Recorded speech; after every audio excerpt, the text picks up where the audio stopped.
The Rubik's Cube is a deceptively challenging puzzle whose simplicity complements its difficulty. This may be due to the common misconceptions of the puzzle. It is not, in fact, a 3x3 stack of cubes that magically slide against each other, but instead a system of different shaped pieces that fit together to create this illusion. But if you've ever tried to solve one by just randomly turning the layers, you'll find that it's nearly impossible. In fact, there are 43 quintillion arrangements of the cube. In this video, you will learn to solve it using the Roux method, which, for top solvers, takes less than 50 moves. If you want to be able to solve the Rubik's Cube quickly, you may want something called a speed cube, which turns faster than a regular Rubik's brand cube. I recommend you buy one of these from thecubicle.us and get one of the 2 cubes that I've listed in the description.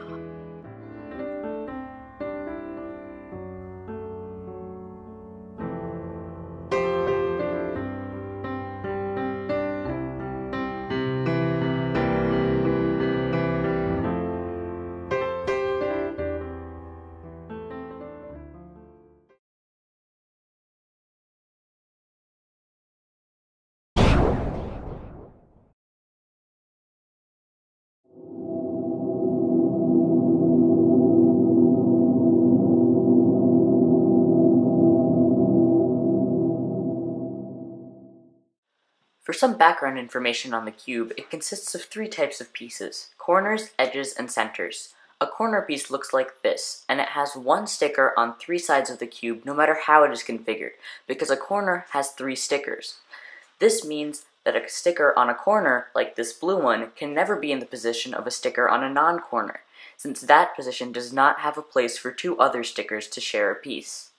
This brings us to the next type of pieces: edges. They look like this and are similar to the corners, but instead only have stickers on 2 faces of the cube. The last type of piece is a center, which is actually the only piece that never moves, though it can rotate, as you can see by looking carefully at the movement of this logo. Centers only have 1 sticker, and therefore only have stickers on a specific face of the cube which never changes. This is extremely important since it means that the center on a face defines what color it will be when the cube is in its solved state. It also means that for a given color scheme, each color has an opposite color, since there is a constant opposite center. The commonly accepted color scheme is where white is opposite of yellow, red is opposite of orange, and blue is opposite of green, but there are others, such as the Japanese color scheme, which is extremely different.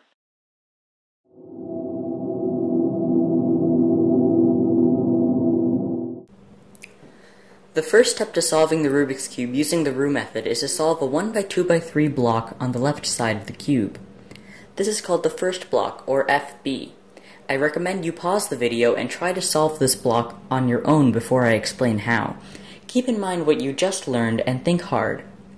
The easiest way to solve the first block is by creating other blocks. This is difficult to do on your own, but I will do a few examples and hopefully that will help.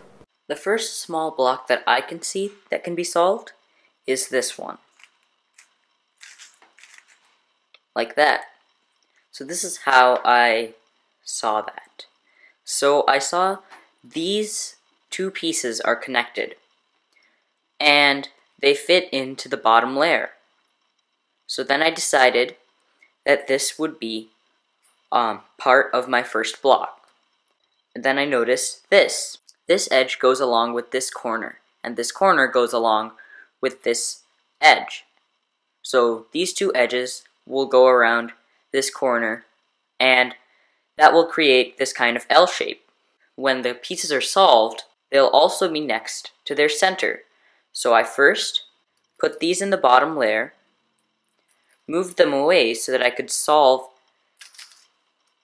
this edge into its spot, and then aligned them. So next, I would finish my first block by seeing these 2 pieces, which are my final 2 pieces to this block, breaking them apart, putting them together, and putting them in place. These 2 pieces are not solved, even in relation to each other, so I will have to break them apart to at least do that. So I started by breaking them apart. By moving either one of these, I can align them in a way that they will be solved relative to each other. I moved this edge back, I solved them, and then I inserted them.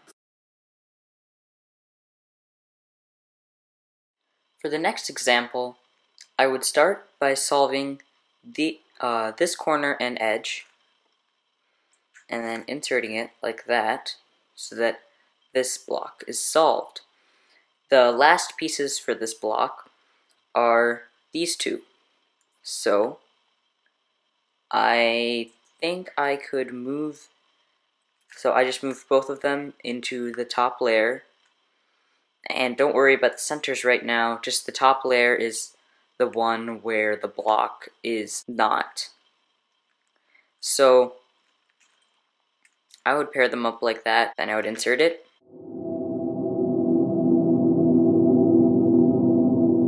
The next step to solving the Rubik's Cube is to solve another 1x2x3 block on the right side of the cube. This step is slightly less intuitive and therefore easier to learn, as it can be more clearly divided into multiple sub-steps. The first step to solving the second block is to insert the DR edge. The DR edge is the edge that belongs opposite the bottom edge of your first block. We can see here that this is the DR edge for this case, because it belongs in this position, which is opposite of this edge. You can start by moving it into the top layer. This is quite intuitive and you should be able to do it on your own. Next, there are two possibilities for the edge. Either it is oriented, which means that the white sticker is on top, or it is not oriented, which means that the white sticker is not on top. This edge is oriented, but if it wasn't, like this, you can just move it into this particular position and then move the right and middle layers combined in the clockwise direction and it will be oriented. Then you match it up with your center and do an R2, which means turning the right face twice to insert it. Next, you create corner and edge pairs and insert those to complete your second block. So, here we can start by solving the pair that belongs in this place. We can see that the edge and corner are here and here. How we might pair them up is like this. Now they're paired up. So next, we can move them out of the way so that we can reinsert our DR edge, and then we can insert them like this by moving the DR edge up, inserting the pair, and moving it back into place. Our next pair is this edge and this corner. So I would pair them up like this, take them out so that we can re-solve the DR edge, and insert them by moving this pair out, which was part of our first block, so that we can solve it relative to the first pair and putting it back in place.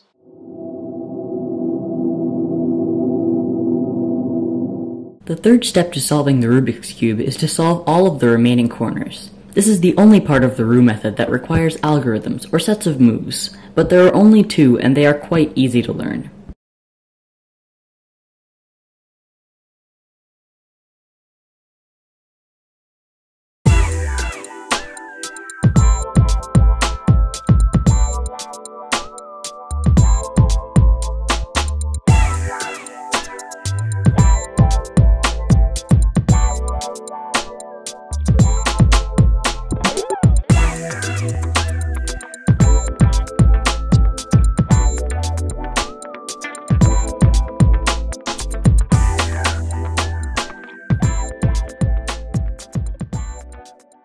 CMLL can be broken into the two sub-steps of orientation and permutation. For orientation, your goal is to get all of the corners to have their yellow stickers facing up. The first algorithm is used in this step. And for permutation, the goal is to get all of the pieces rearranged into the right position. You use the second algorithm for this step. There are 3 types of cases that you can get. Either you can have 2 corners facing up, no corners facing up, or 1 corner facing up. Your goal is to get 1 corner facing up, and I'll show you why.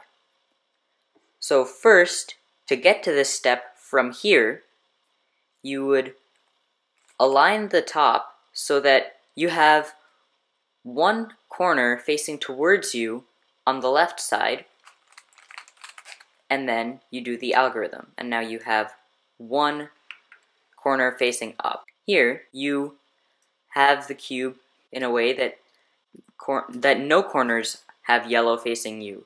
Then you do the algorithm, and you have 1 corner facing up. So, these are 2 different types of cases.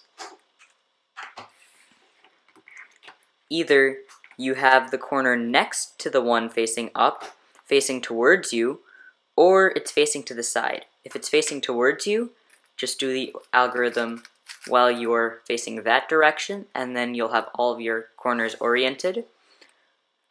And if it's not facing towards you, do that algorithm, and it will be, so you can do what we did previously. And now, all of the corners are oriented.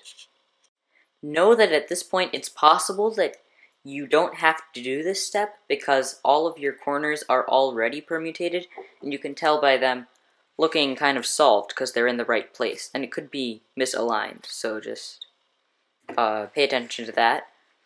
And these are the 2 other cases that you can get for permutation, and you only need 1 algorithm for it.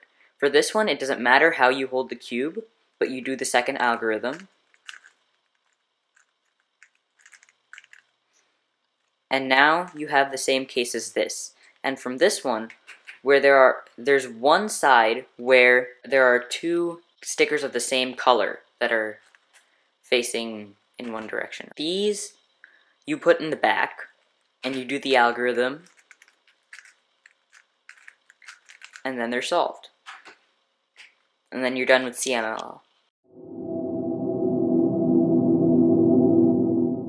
The final step to reaching the solved state of the puzzle is to solve the last 6 edges, or LSE.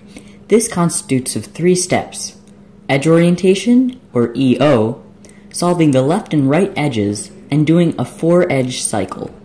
Oriented edges are edges where white or yellow is facing up or down in the case of edges in the bottom layer.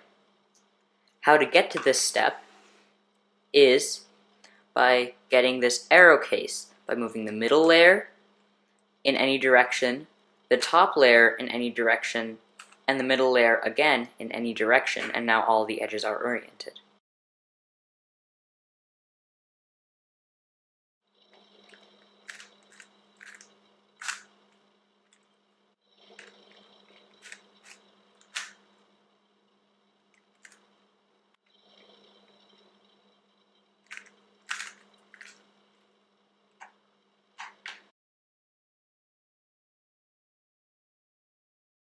At this point, your cube should have all of the edges oriented, and this next step is quite simple.